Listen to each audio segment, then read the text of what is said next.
Welcome, crypto enthusiasts, to the Independent Reserve Podcast. We're joined by industry leaders and experts to keep you informed, entertained, and on top of the latest trends in the world of crypto.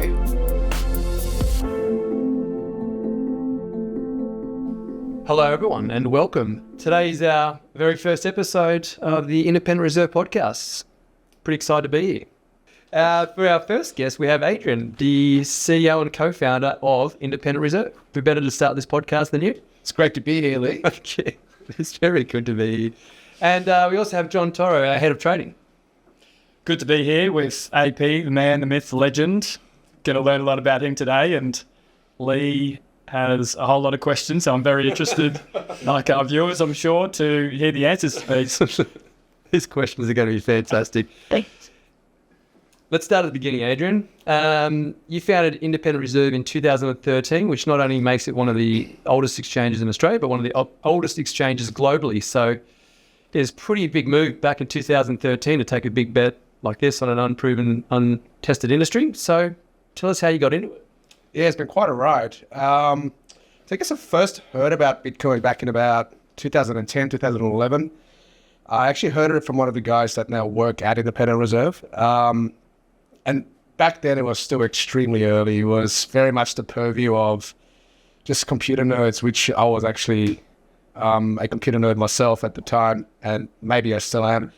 But at that time, I don't even think there was a market for it. At that time, there weren't any exchanges. It was just kind of like an experimental project. Probably spent about half an hour reading about it, and then I went back to my normal day.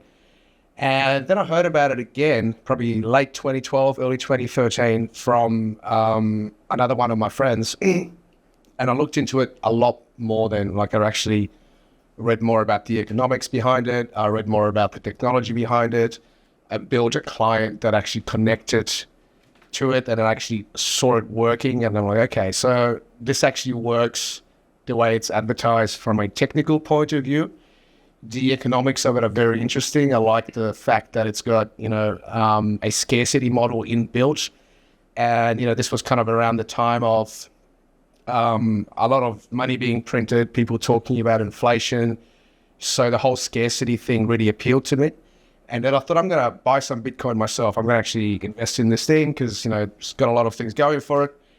Where can I buy it? And there was one exchange. It was in Japan called Mt. Gox. It's quite infamous now as being, I think, the first big hack in the cryptocurrency space. They ended up losing about $100 million of client funds about 2 or 3 years later.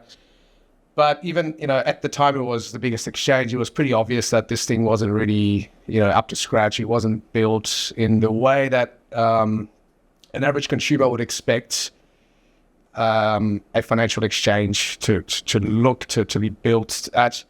It was hard to use. It kept having outages. It had a few little hacks as I was trying to onboard.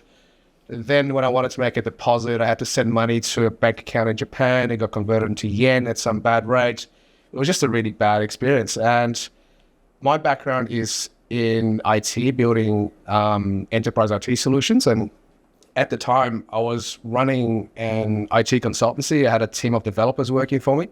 And we kind of had this crazy idea that, maybe we had the expertise to build an exchange ourselves, and there was going to be a need for reliable, robust infrastructure if Bitcoin was ever going to become a thing. And we thought, hey, well, why don't we try and build an exchange? And we got a team together. We incorporated, raised a little bit of money, which was very difficult at the time since no one knew what Bitcoin was or why someone would want to build an exchange to trade it, or, that a lot of people assumed you were building some kind of a dark market type thing. So we had a lot of curly questions of, are we raising money to sell drugs? So we really had to educate our investors about what Bitcoin was, why it had a future, why there would be a need for infrastructure, and why they should invest in this crazy project run by a couple of guys that hadn't really built anything before, tried to raise money in that way in the past.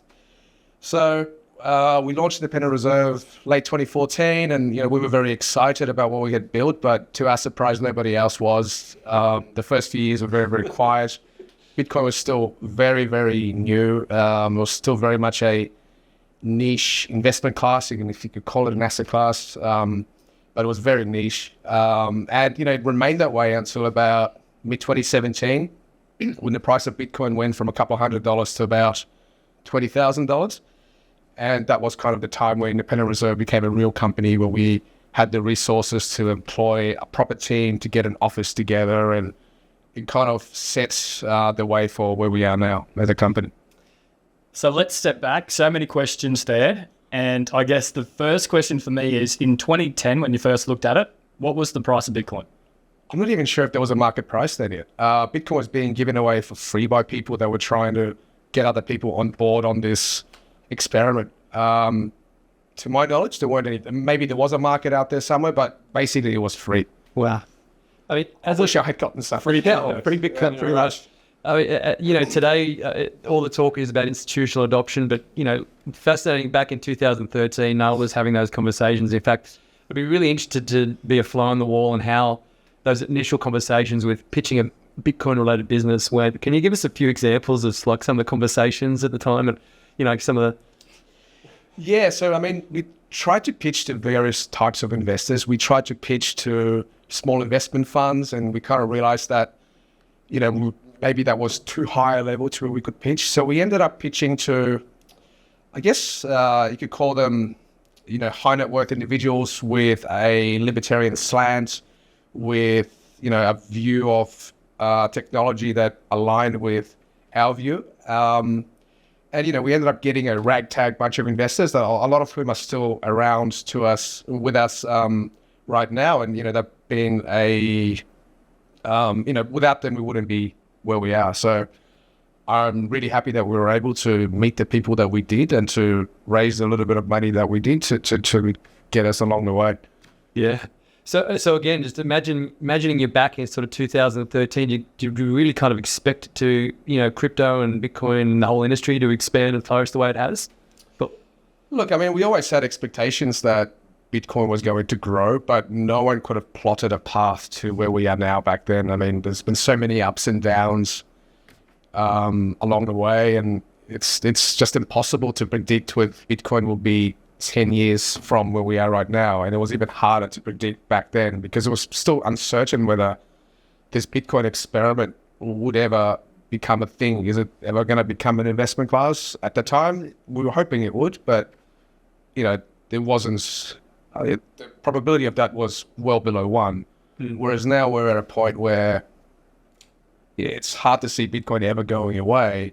It's already established itself as an asset class. The questions are now, when is institutional investment coming? When is regulation coming? Isn't it more about, how quickly will it grow and mature, as opposed to, is it going to survive?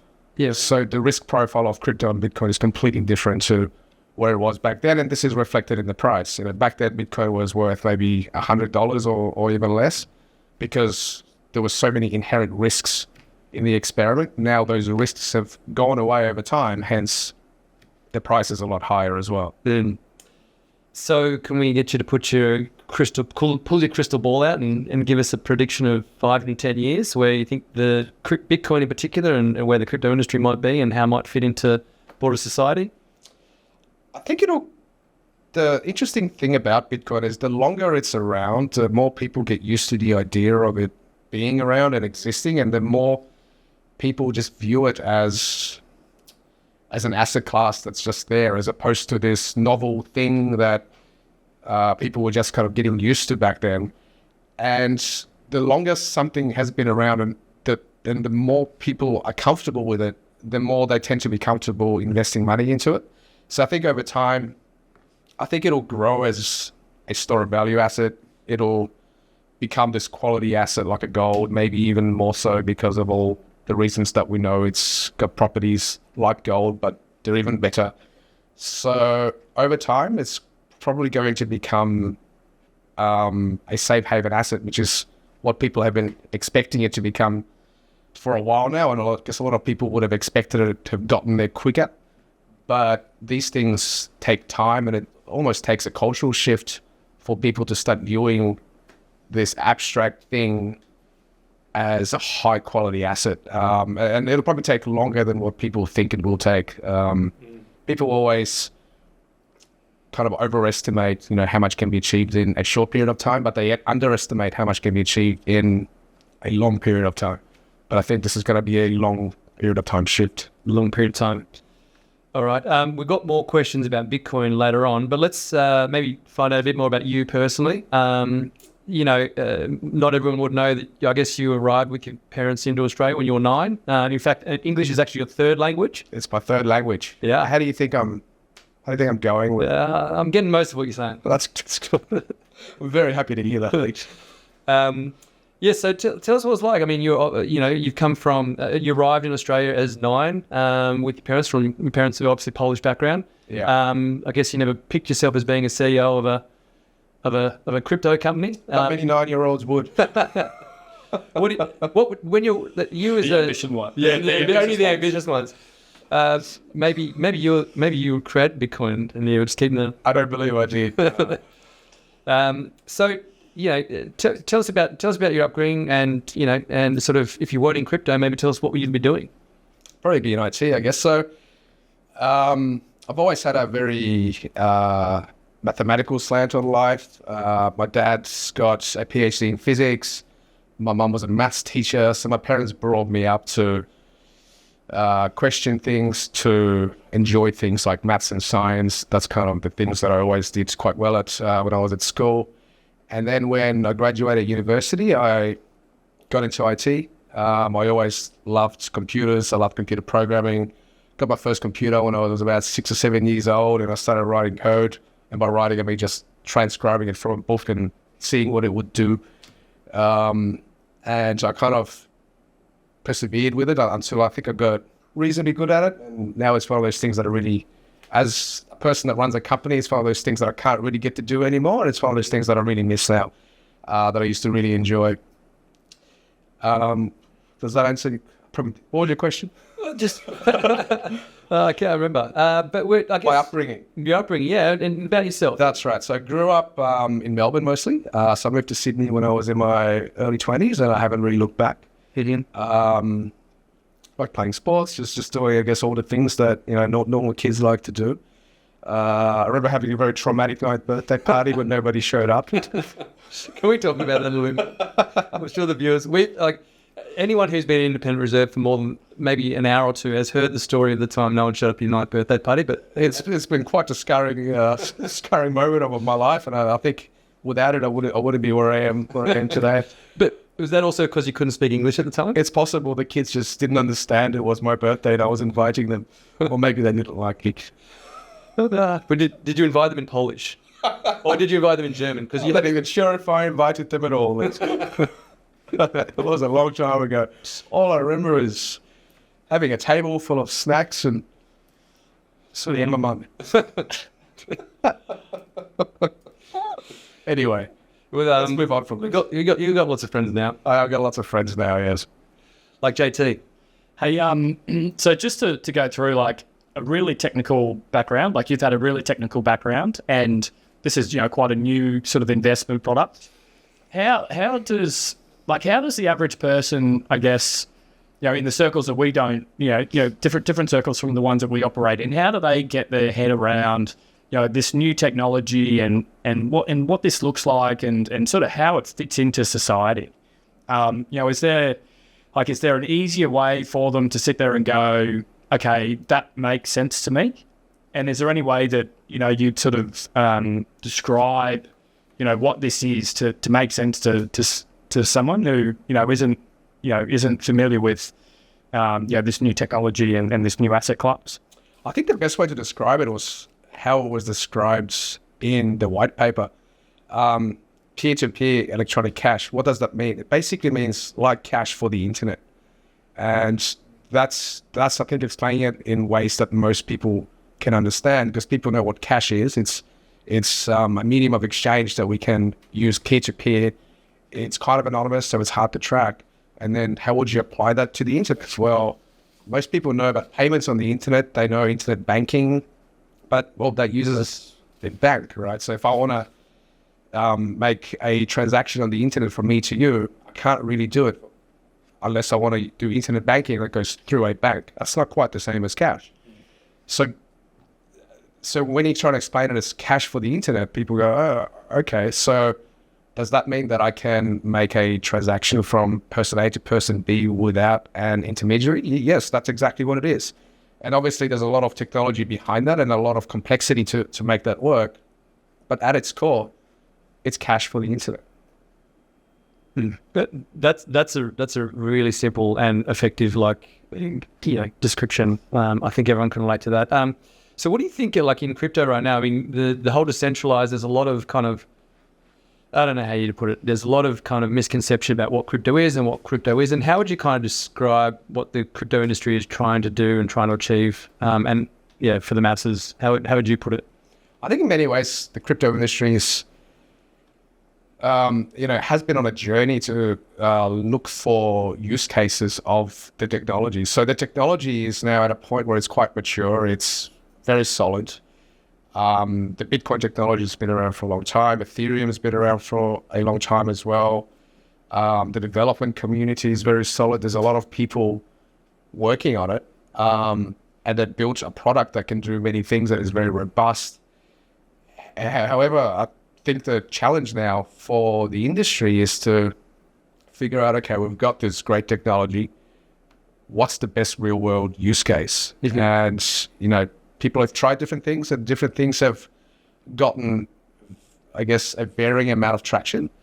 But I think the killer use case, over and above cash for the internet, which is great for remittances, for example, when you're trying to send money overseas, there's still, I think, room for better use cases where this, basically looking for a problem where this great technology can be put into place and to become a good solution for that problem. And I assume that problem can be a really big problem, or it can just be like a whole series of minuscule problems that the fractional sort of ability of cryptocurrencies can solve, because micropayments can go through, or microtransactions on a ledger can go through, and so this whole series and iteration of problems which broken down into a whole series of small problems can sort of sequentially be solved. Yeah, absolutely. So I think right now the best uses for cryptocurrency that are actually useful, one is remittance overseas, right? So I'm not sure how many of you have tried to do remittance using the traditional way. So the way traditional remittance work is they run over a system called the SWIFT system, and it's basically a consortium of international banks that do this thing called correspondent banking, where one bank might have an account in another bank in another country, which might have an account at another bank in another country, and then your money hops around through these banks. Often takes 2 or 3 days to reach the other end. Is usually quite expensive. You'll pay fees. You'll pay various different FX rates as well. So often the cost of the remittance is prohibitively high for small amounts. Whereas with cryptocurrencies, this can be done instantly, very cheaply, and without having to rely on other banks, other parties to move your money around the world. So I think that's a great use case, and that's being used right now, and it's been used for a long time now. And of course, the other use case is that in Bitcoin, you have scarcity inbuilt. And it turns out that, it's actually a rare thing to have a commodity that's provably scarce. I guess gold is probably the closest that we have, but even with gold, how much gold is there in the earth? People have some estimates, but no one truly knows. How much gold has been extracted from the earth? People have some estimates, but no one really knows. How much gold is there in the universe? Well, probably like an almost infinite amount of gold, right? What if an asteroid hits the earth and it's got a whole bunch of gold? What happens to the gold price then? Does it become less scarce? Does it become less useful?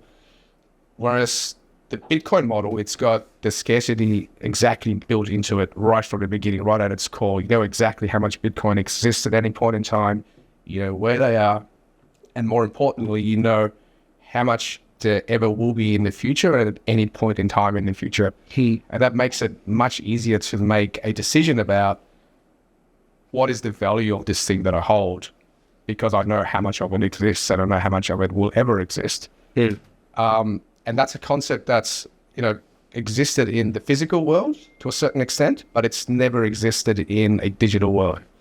And because of that, there's a great investment thesis around Bitcoin. So I think these are the two things that it does really well right now, but I'm sure there will be other use cases in the future that aren't quite there yet. Yeah, I mean, a lot of people, compared definitely, say, 2013, a lot more people are understanding Bitcoin, the value of Bitcoin, even in what you might call the mainstream. But there's still a lot of misconceptions about what Bitcoin is. What do you think some of probably the biggest myths or biggest misunderstandings about Bitcoin are presently? I think a lot of people still have a preconceived idea, and this is mostly from stories they may have heard in the media or watched something in a movie or something, where they kind of feel like it's used for nefarious purposes. It's, the currency on the dark web. People use Bitcoin for money laundering or buying certain things online. So I think that's definitely a misconception that's beginning to clear up, and it's probably cleared up to a certain extent already. It was definitely a much larger problem when we began. But I think now people are beginning to realize that there are a lot of other uses that are a legitimate use case as opposed to people wanting to use these currencies on the dark web. And also people have come around to the idea that crypto transactions are actually very traceable. So people in the past maybe have tried to use Bitcoin for nefarious purposes, and then years later they were caught because every transaction they did remains on the blockchain, and the technologies to track these things are just getting better and better and better. Yeah. By definition, it leaves a perfectly ordered trail of information. It's the last thing I would do. You're not being a good criminal if you're leaving a perfectly auditable trail. Awesome. So, again, sort of, it's fascinating because, as I've said before, 2013, and you've been now in crypto for 10 years. This year was Independent Reserve's 10-year birthday. It's been, you mentioned before, obviously crypto is notoriously volatile, and everything in crypto gets to ride the peaks and the troughs. What are some highlights and some lowlights over that period of time? Some highlights. I think a definite highlight is the bull market of 2017. So this was around the time where the price of Bitcoin, I think it started the year at a few $100s and it ended the year at about $20,000. And I think at the beginning of the year, we had maybe 20,000 customers, and we ended the year with more than 100,000 customers. And a lot of those customers were onboarded in the last 3 months of the year, which, as you can probably imagine, was a pretty hectic time. It was probably one of those stressful times I've ever experienced in my life. So we went, for maybe 3 or 4 years of really not much happening, and because of that, we didn't have a big team. It was mostly just me kind of working on this thing in my spare time because I still had another job. And then all of a sudden, the number of new accounts we were opening every day went from maybe 20 accounts a day to 1,000 accounts a day. And the number of, messages people were asking us, people asking us questions on support went from maybe 20 or 30 to 1,000 again. And there was a time when I was the only one who was able to answer these questions, which was obviously quite a drain on my time, as you can imagine. Mm-hmm. So as this was happening, I was trying to get more people involved, trying to recruit people, trying to train them up.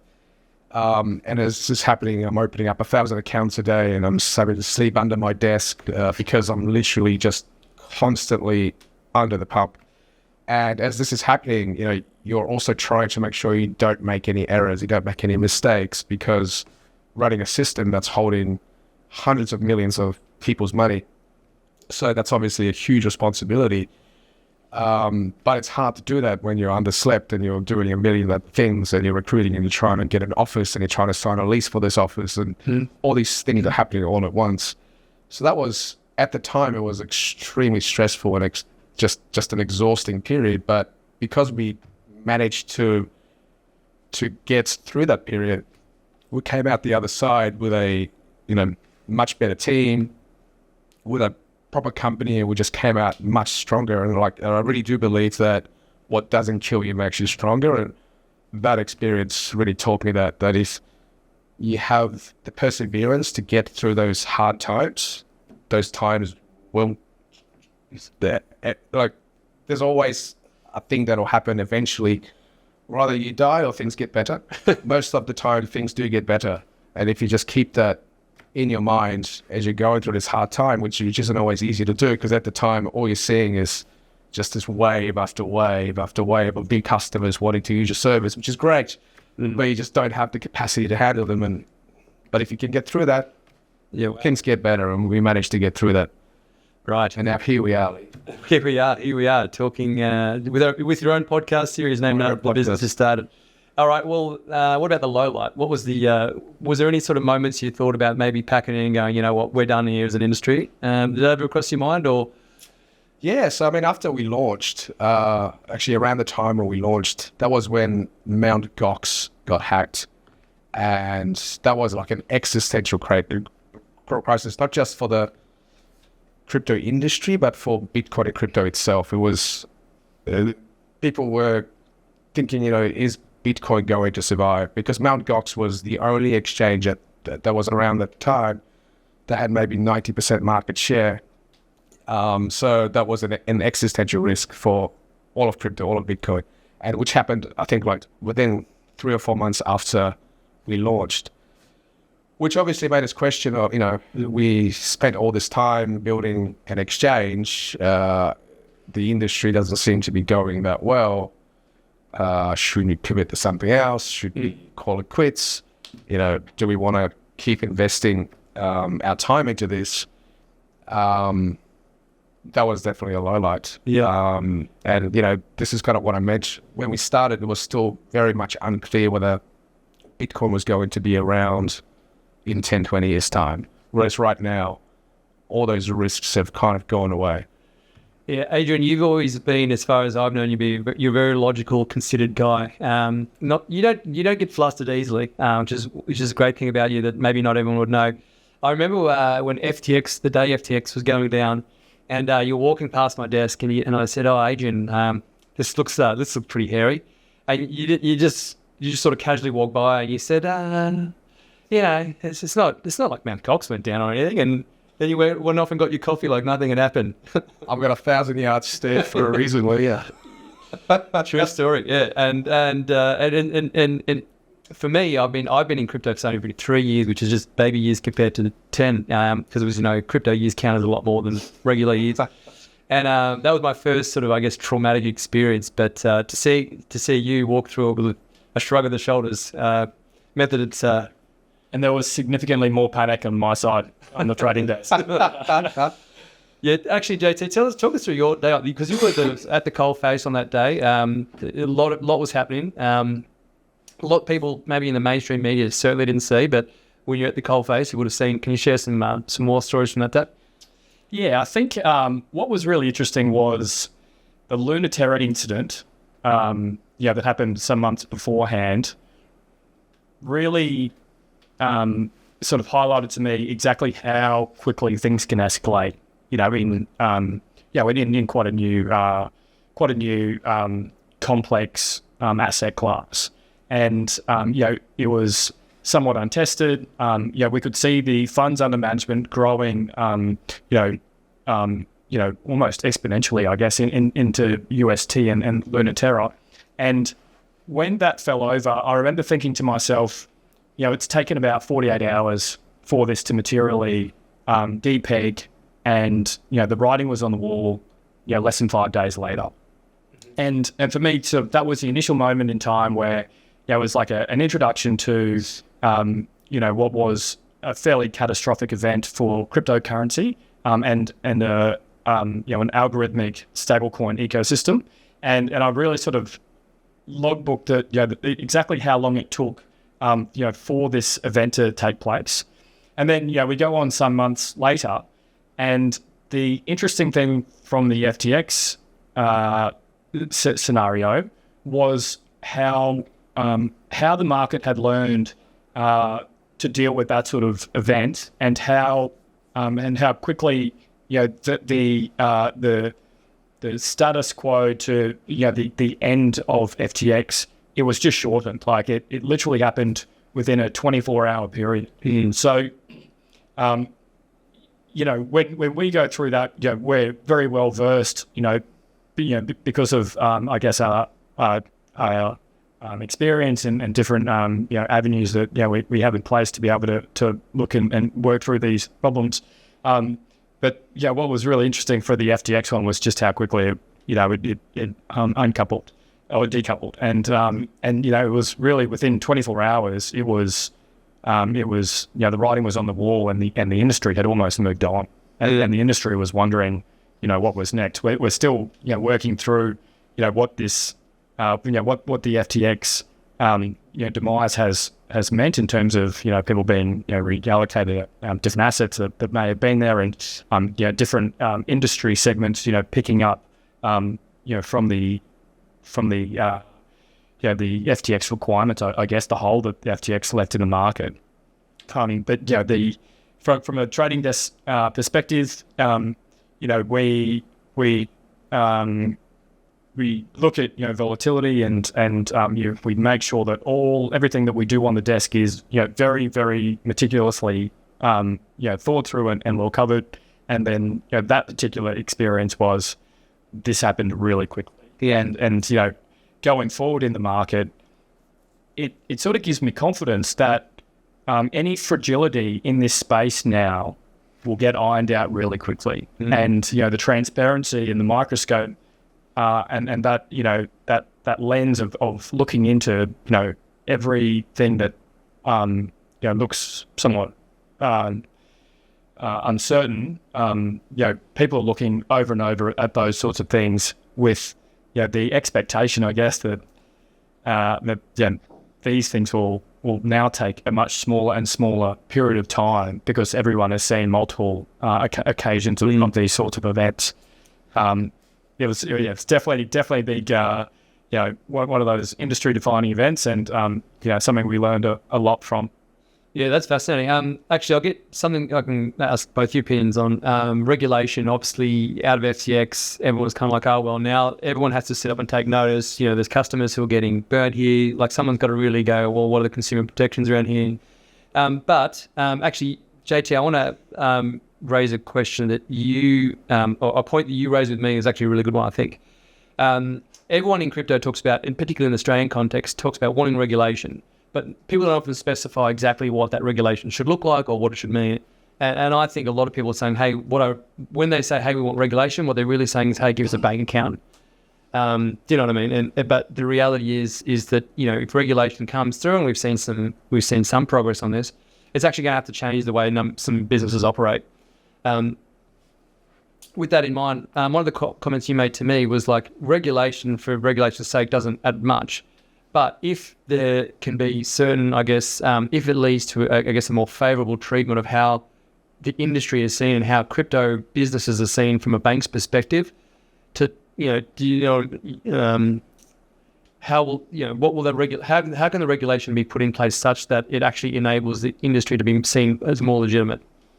Yeah, I guess, when I take a step back and go, why is regulation there and what's its purpose? I just think, in general, the overarching theme of why it's there is consumer protection. Mm-hmm. So, there's some consistency in, the way a product is applied to a consumer, and the consumer is comfortable, with the processes and the laws surrounding, what's being governed and the operators, what high standard they have to be held to. And I think, that's really important, and maybe AP, you could talk about this a bit more. But one of my earlier questions today was, how do you describe this product to to people who don't really understand it? I guess it's probably easier from my thinking if I sit there and sit down with people who don't understand it. If we talk about the regulation that comes in, and they're also very accepting that they've got some consumer protection. I think it makes it a much a real a use case, like a real investable asset class for people, because they feel like they're in the same playing field as equity instruments or other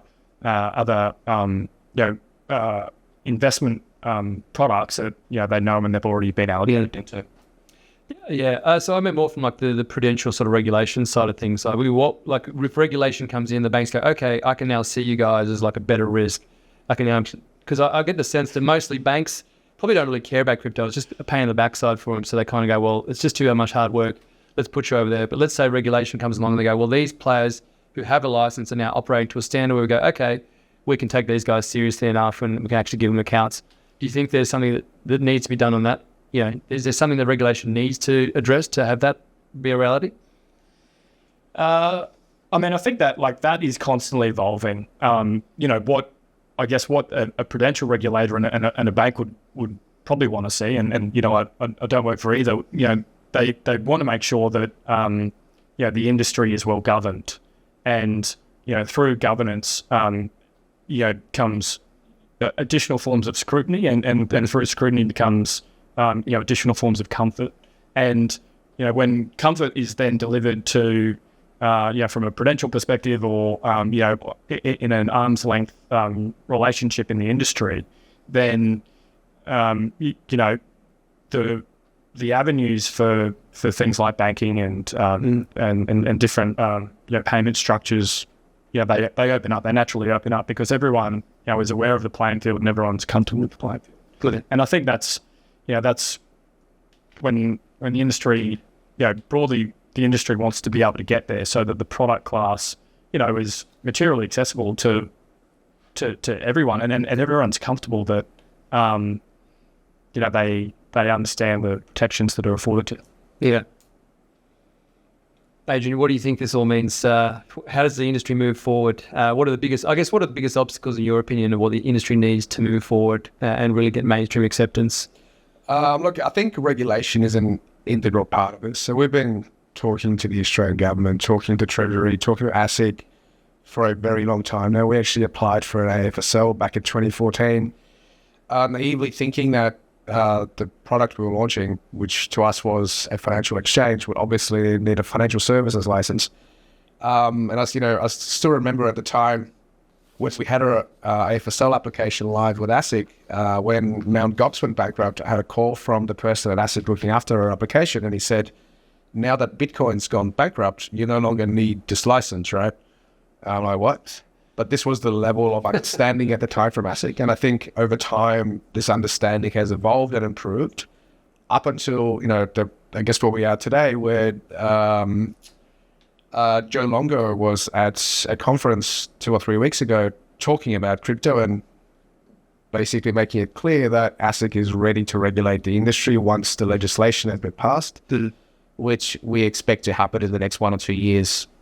We'll be in an industry that's regulated by ASIC, that will be under a new type of AFSL that will cover the activities that a crypto exchange has to perform. And in my view, the most critical activity that we do is hold the custody of client assets. So we hold, as you know, a lot of assets for a lot of clients, which is a huge responsibility that we've always taken very, very seriously. But unfortunately, right now, there are no rules in place that govern how this custody has to work. We aren't even required to have an audit each year, which is pretty crazy. We do have audits every year because we choose to, because we feel like it's obviously the right thing to do. But not everyone in the industry does audits because audits are expensive. You need to pay auditors. You need to have your own resources on hand to handle these auditors. And you need to make sure that the processes that you have in place, that when an auditor looks at them, they're not going to laugh, that they're going to write you an audit report that says, yes, everything's okay. Yep. And I think that is definitely the lowest hanging fruit that regulation needs to address. And this is where most consumer harm has occurred in the history of cryptocurrency. So the last 10 years, there has been an enormous amount of consumer harm because exchanges, which have acted as custodians, often haven't taken this responsibility as, I guess, heavily as I would have expected them to.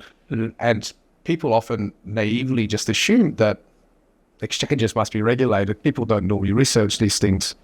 People just assume that the government will look after them. Mm-hmm. And because of that, even here in Australia, there have been insolvencies where exchanges have lost client funds and people have lost money, which is very sad. It's bad for the industry. It gives everybody a bad image, and it's obviously very harmful for the consumers that have lost their money because someone running an exchange was either dishonest or incompetent. So hopefully regulation addresses this ASAP. Okay, fantastic. Good summary. So regulation's been done. Let's not talk about that anymore. Nick's falling asleep behind the camera there. If only we could get a camera shot of you falling asleep. That'd be our cue to move on. Adrian, in crypto again, so more about you. You have been around since day one of the crypto industry in Australia, and a lot of people look to you as kind of the OG in a lot of ways. But who do you look to personally when it comes to crypto knowledge and the crypto industry? Who's kind of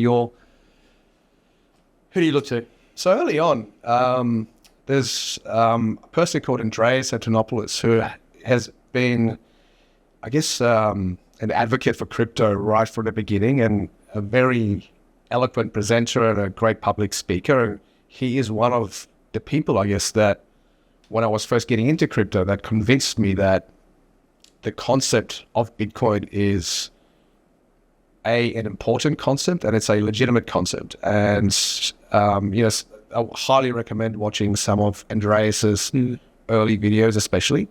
I believe he's still producing new content, but his early stuff is really amazing. And I remember he spoke in front of the Canadian Senate, I think in about 2014, where for about 2 hours he was grilled on the floor of the Senate by politicians just trying to figure out, what is Bitcoin? Is it some kind of dark market thing? And I remember he was asked a question about Bitcoin being used for money laundering and being used for terrorist activities. And I remember he gave this incredible answer where he said that most terrorism at the time, that the financing usually happens with crates of US dollars being put on a ship, a container ship. And there was just an incredibly eloquent response.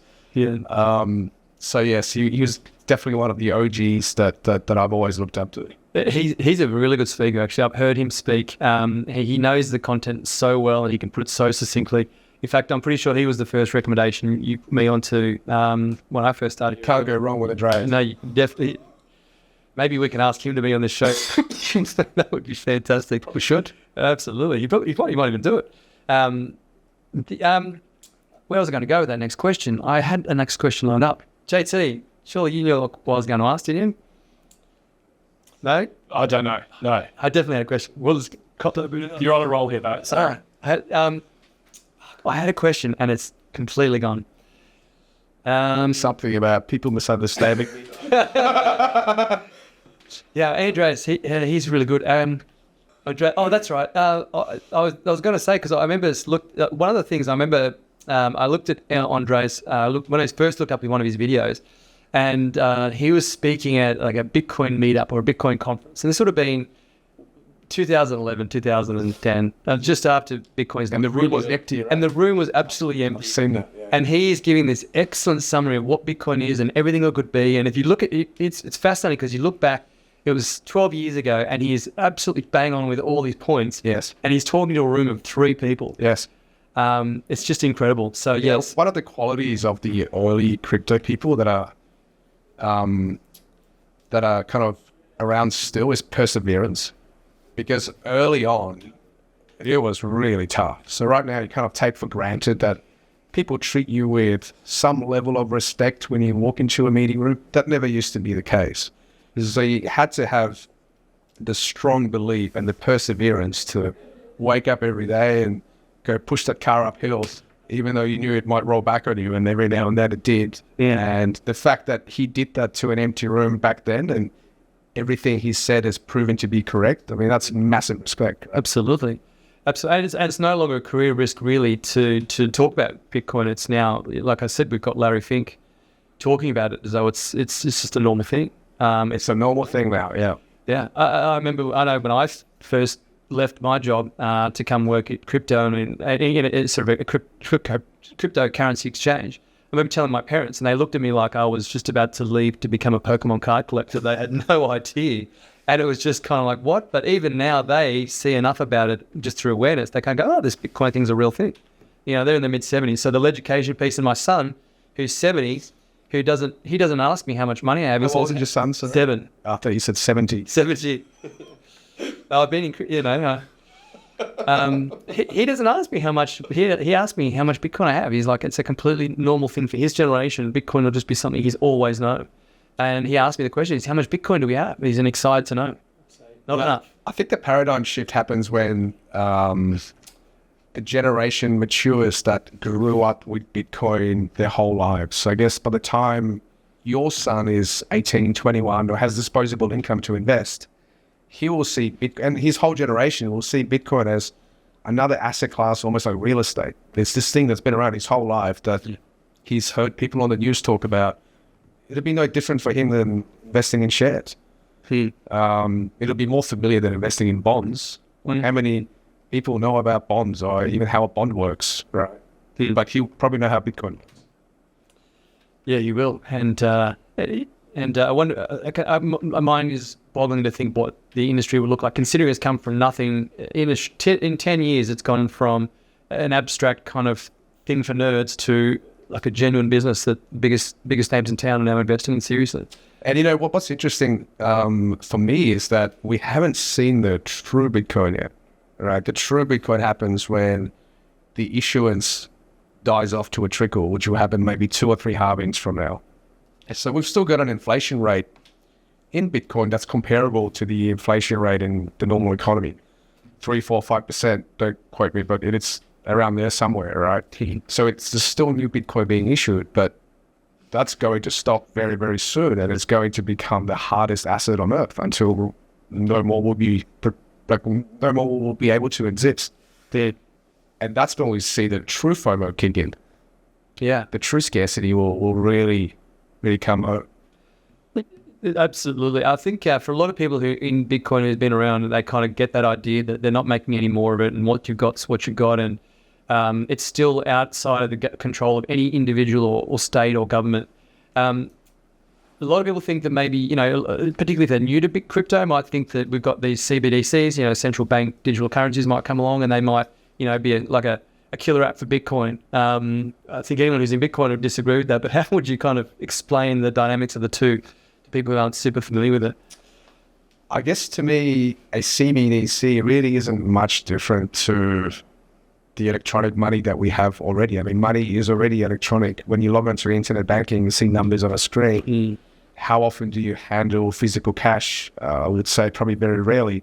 So a CBDC, if it's a retail CBDC, for most people, it won't have a huge impact on their lives, other than potentially the fact that the government can, introduce new controls over how people use their money. So I think ultimately a CBDC would be a detriment to most people's lives, as the freedoms that they currently enjoy will become curtailed more and more and more, because due to the programmability of this new technology, the government will be able to introduce new restrictions that, potentially impact how you spend, what you can spend your money on, when, during what times of day. There's really no limit to what control a government could have if they wanted to have, if a CBDC was to be implemented. And it can be done in a way where it's introduced initially and it looks exactly the same as what we have now, and then over time these restrictions get introduced in the name of consumer protection, in the name of whatever you want to come up with, right? Whereas the Bitcoin model is completely different, because it's not controlled by any government. It's not controlled by any one entity. Its issuance is known in advance and predictable. It can't be inflated. No one can confiscate your Bitcoin from you. No one can tell you who you can transact with, because it's a peer-to-peer network. So the freedom that it affords is, at a huge contrast to what a CBDC could potentially become. So even though the underlying technology may be similar, the end product and the ideology is completely different. Yeah, absolutely.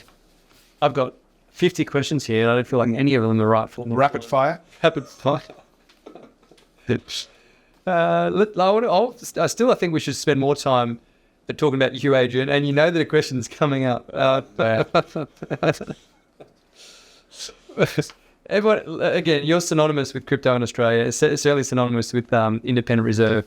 But what is it that people misunderstand about you, Adrian? What do people need to know about you? What people misunderstand about me? I honestly don't know. What do you think? I mean, you're one of the people that may have misunderstandings about me. Like I guess you met me 3 or 4 years ago. Like, Yep. What were your preconceptions when you met me? What was your first impression, and how has that changed over time? I'm going to sit on the sideline for this one. This is a very good turnaround. Very good turnaround. Media trading. I think, look, one of the things that I think most people wouldn't understand about you, Adrian, is how deeply thoughtful I think you are, particularly when it comes to your ability to like process and ask good questions. Each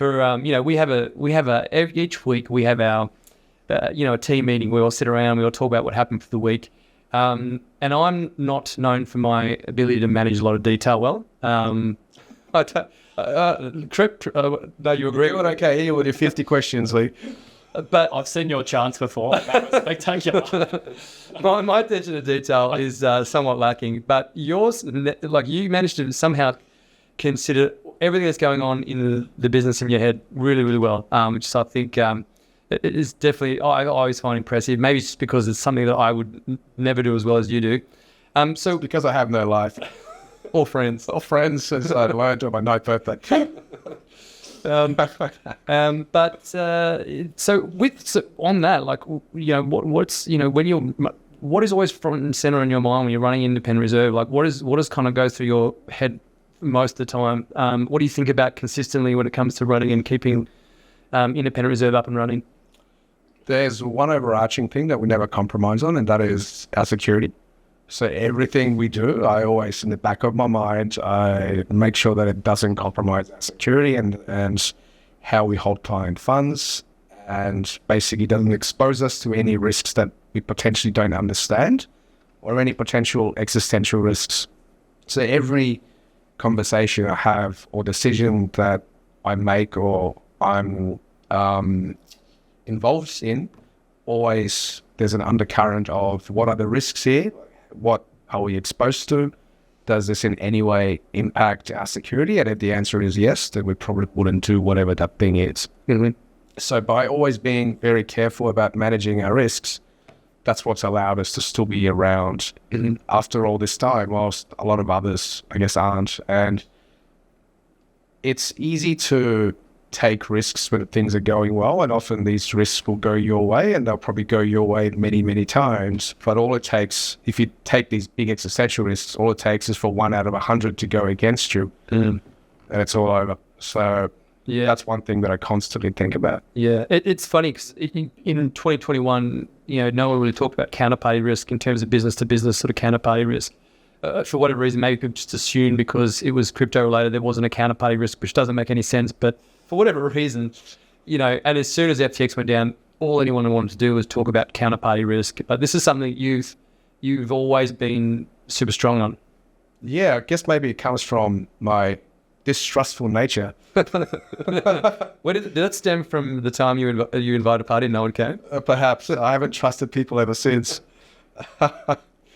But I am always very, very careful when we deal with a new counterparty and when we expose ourselves to anyone new, whether it be through a partnership that involves a financial risk or a reputational risk where other people can potentially use our name in any way. Always very, very careful there, because once things go wrong, they can often be very difficult or costly to repair. And, in the worst case scenario, if they go too badly wrong, then they can't be repaired, and then everything we built could potentially be at risk. And I'll give you an exact example of this, and I won't deliver any names, because I remember we're in our boardroom and we had a presentation was being delivered to us, and there's this this lovely diagram, and there are all these different counterparts on the diagram, and I think it was FTX was the counterpart to the most significant portion of the trade. Before FTX went bankrupt. This is before FTX went bankrupt. FTX was the biggest and fastest growing exchange.